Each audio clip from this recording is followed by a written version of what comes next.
Good morning! Share ko lang ang buhay namin dito sa Canada. Pagtunog ng alarm ko ay babangon ako agad at syempre, kiss na din kay Mrs. Maliligo na din kahit sobrang lamig dito.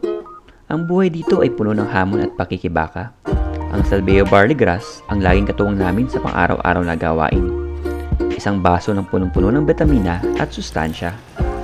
Mahirap din ang malayo sa pamilya, kaya mahalagang mapanatiling malusog at malakas ang aming pangangatawan. Kaya salamat kay Salveo barley grass.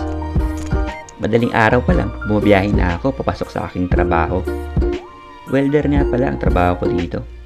Mahirap pero kayang-kaya kasi syempre nakasalveo tayo eh. May 4 na season ng Canada. Winter na dumating kami dito. Sobrang lamig talaga. Pero bawal magkasakit, kaya salveo is the key. Ang sumunod naman ay ang spring season. Dito, maaamoy mo ang sariwang hangin, kasabay ng mga pagsibol ng mga dahon at pamumukadkad ng mga bulaklak. Siyempre, pagkakataon na rin namin to para lumabas at mag-enjoy. Summer ang pinakahihintay ng lahat. Marami kasi mga activities na pwedeng gawin at magandang pasyalan na pwedeng puntahan. Tuwing fall season naman, madalas na ang pag-ulan at lumalamig na. Kaya ano bang panahon, sa amang parte ng mundo, family's partner namin ang Salveo. Kaya choose Salveo!